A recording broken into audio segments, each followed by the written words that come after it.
Hello guys, welcome back to the show. So anyway, last time we left off at the crushing defeat of the Red Hulk looking guy called Madman, and we learned that our love, Betty, is inflicted with something terrible.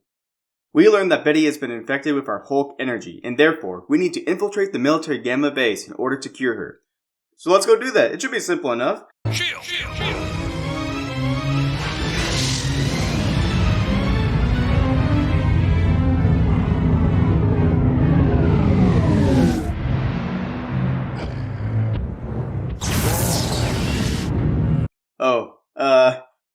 I guess not. So Bruce gets kidnapped and injected with gamma-suppressing drugs, and it seems that all hope is lost, except a savior appears. Betty Ross. We are free, but we still need to get out of this base. Therefore, we don a disguise, and so begins my favorite level of this game. This level, called Chemical Effect, has been one of my most played levels of this game. And I have played this level so many times, and I've saved the progress, and even picked it back up even when there's been years apart. And I can tell you, even up to now, I still enjoy it. And I know it seems strange that my favorite level of this game, a Hulk video game, is a Bruce level, but I think that just shows more of the entertaining value that this game has to offer, and not the lack thereof. So as Bruce in disguise, we will travel through the military base in search of an antidote. You will have to walk by soldiers and scientists and avoid getting too close. If you get too close, you will be recognized, and then you will have a fight on your hands. Something that I have always found really fun to do in this level is to surprise hug some enemies. Like in the areas where you can find the chemicals to form an antidote, it is especially fun to follow the scientists' walk patterns and then surprise hug them.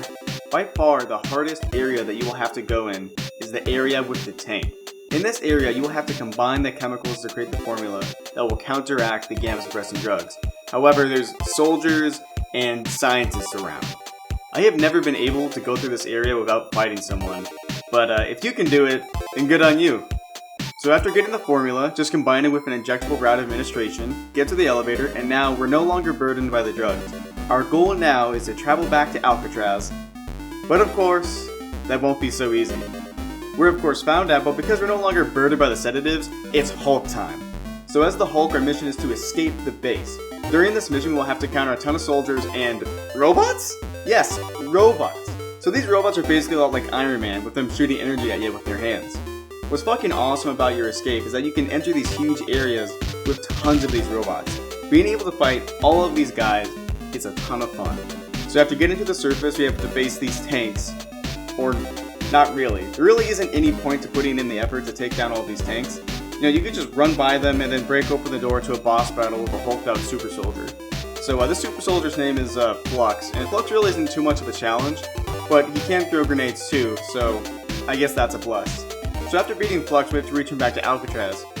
But again, another however, this is where I say we get to the lowest point of the game. So those blue Hulks that used to be a lot of fun beating up, well, they now have gamma guns, and they are just a pain in the ass. I can't tell you how many times I have died because of these gamma gun wielding Hulks. When you get hit, you can't really do anything except keep getting hit until they stop shooting at you. And if there's a few of them shooting at you because you just ran by them, good luck with that.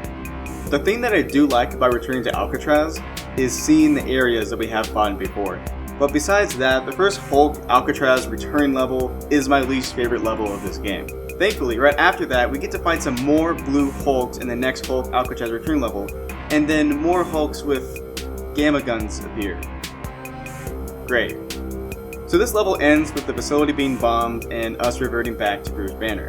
At this point, we have more dogs we gotta get around, but unlike before in the first Alcatraz level, where you could just kinda hug the wall, now you will have to get up close and personal. So get past the gamma dogs, restart the power, and when you get back, you see that the gamma dogs that were just sleeping are now horsing around.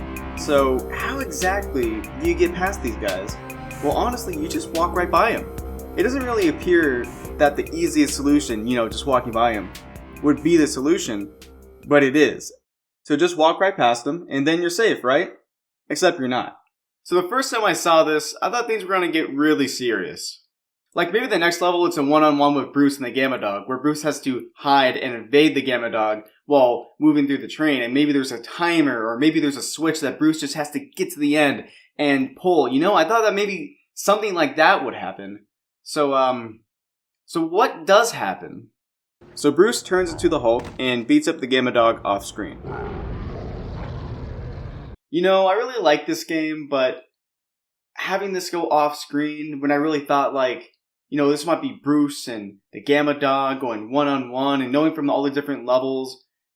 Yeah, it's kind of funny how it's like, we're not going to deal with it, but it kind of feels like a missed opportunity.